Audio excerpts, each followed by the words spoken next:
Hey guys, welcome back to my channel. So, you want to get abs, but which exercises do you choose?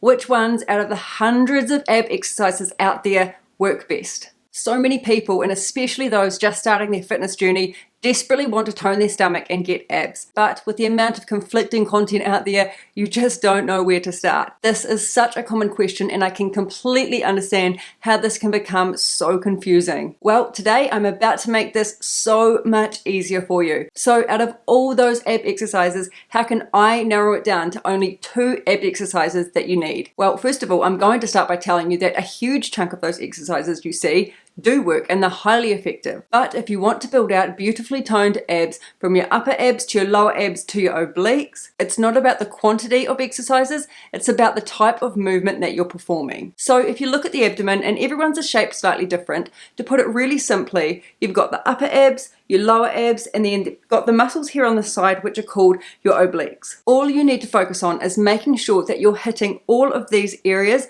with the correct type of movement. But just before I jump into the only 2 exercises that you need, first of all, I need to talk about fat. You can do all the correct exercises and build beautifully sculpted abs, but if you've still got body fat covering your abs, you'll never reveal them, well, at least not entirely. That's why you need to ensure that you burn the body fat off so that you can reveal your abs underneath. You do this by putting yourself into a calorie deficit, so that's consuming less calories than you burn on a daily basis. This ensures that over time your body fat percentage will get low enough so that you can finally reveal your abs underneath. This is where so many people become confused about the topic of building abs. It's not just about the exercises that you're doing. You do need to get your body fat percentage low enough so that you can reveal them. The best way to do this, and I know this from my own experience, is to consume highly nutritious whole foods on a daily basis and make this the bulk of your diet and eliminate as much inflammatory and high sugar, high fat processed foods as possible. Yes, it does take work. There's no quick fix, guys. You need to be consistent and you need to be patient.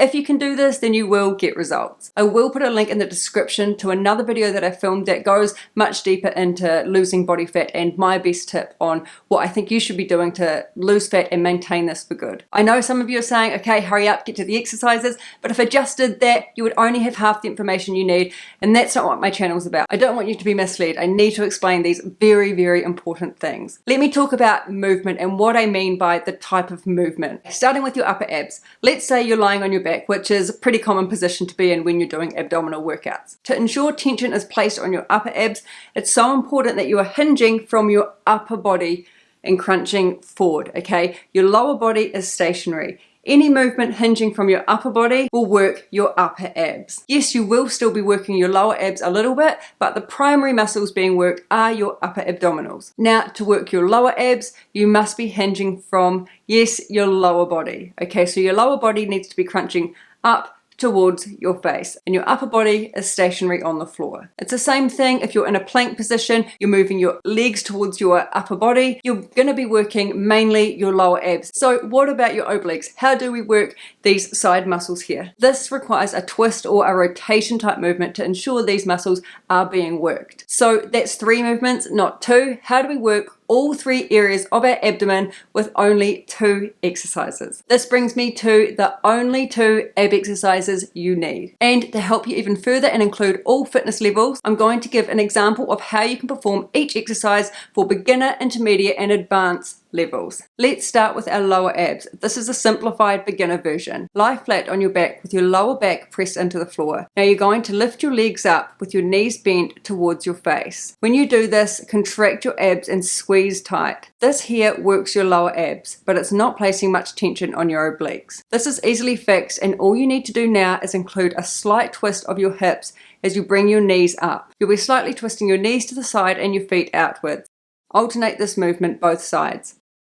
Okay, moving on to the intermediate fitness level. To make it a little harder, all you need to do is slightly raise your hips off the ground as you bring your legs upwards. You're going to perform a slight twist of your hips as you raise your pelvis up. Make sure this movement remains controlled at all times so you're not thumping back down to the ground. And last exercise, which is the advanced version, you will need a hanging bar for this. Brace yourself so you don't get a back and forward swing happening. Raise your knees to your chest, and as you do this, twist your hips to the side. So that's exercise number 1, which is excellent for working your lower abs and your obliques. Okay, moving on to our last exercise now, which targets our upper abs and our obliques. Starting with beginner, lie on your back with your knees bent and feet flat on the floor. As you crunch up, instead of crunching straight forward, twist your upper body slightly to the side and reach your arm across. Return back to your starting position and alternate this movement with the other side. The twist movement ensures that not only the upper abs are being worked, but also the obliques here on the side. So now for the intermediate version. Place your hands behind your head, and in a circular motion, you're going to circle your upper body, ensuring both shoulder blades come off the ground. Because we aren't just crunching forward, we're making sure that the upper abs and obliques are both being worked with the circular rotation. And last of all, to make this movement even harder, the advanced version is a repeat of the beginner, but you're going to bring both your upper body and legs off the ground. Touch your foot with the opposite hand as you bring yourself up. Make sure you bring your upper body off the ground as much as possible. Really squeeze your abs at the top of the movement and keep them contracted the whole time. Alright guys, there you go, that's it. That's 2 ab movements, the only 2 ab movements that you actually need. Now, there are plenty of ab exercises that you can do, and there are plenty of other ab exercises similar to this that will work all areas of your core. But at least now you know there really are only 2 movements that you need to focus on to target your lower abs and your obliques and your upper abs and your obliques. So hinging from your lower body up works the lower abs, hinging from your upper body forward works your upper abs, and the circular rotation movement will incorporate your obliques. Alright guys, I hope you enjoyed this video. I hope that was beneficial to you, and if you do have any questions, please leave me a comment and we'll see you next time.